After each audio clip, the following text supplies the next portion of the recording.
యేసుక్రీస్తు శిలువపై మరణించే ముందు పలికిన 7 మాటలు మానవాళికి క్షమాపణ, ప్రేమ మరియు రక్షణ సందేశాలను అందిస్తాయి.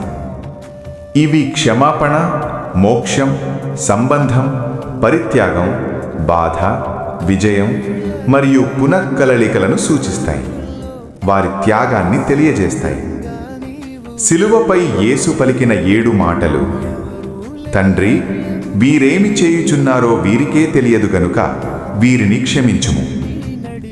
నేడు నీవు నాతో కూడా పరదైసులో ఉందువు. స్త్రీ, ఇదిగో నీ కుమారుడు, ఇదిగో నీ తల్లి. ఏలీ ఏలీ లామా సబక్తాని. నా దేవా, నా దేవా, నన్నెందుకు చెయ్యి విడిచితివి? నాకు దాహముగా ఉన్నది, సమాప్తమైనది. తండ్రి, నీ చేతికి నా ఆత్మను అప్పగించుకొనుచున్నాను. చాలా బాధతో పలికారు. ఆ రోజు ఆకాశం మౌనంగా నిలిచింది. భూమి నిశ్శబ్దంగా వణికింది. శిలువపై వేలాడుతూ ఉన్నవాడు యేసుక్రీస్తు. ముళ్ళ కిరీటం చీల్చిన తల, చేతులు కాళ్లలో దూసిన గుళ్ళు, ప్రతి శ్వాస కూడా బాధతో నిండిపోయింది. అయినా ఆయన నోటిలో శాపం లేదు.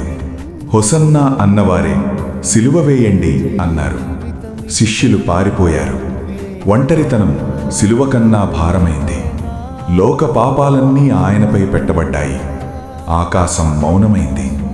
అప్పుడు ఆయన ఆర్తనాదం: నా దేవా, నా దేవా, నన్నెందుకు విడిచిపెట్టావు? ఆయన మరణించాడు, కానీ ప్రేమ మాత్రం చనిపోలేదు. ఆ 3 బాధల వెనుక ఒకే ఉద్దేశం: మనకు జీవం, మనకు ఆశ, మనకు రక్షణ.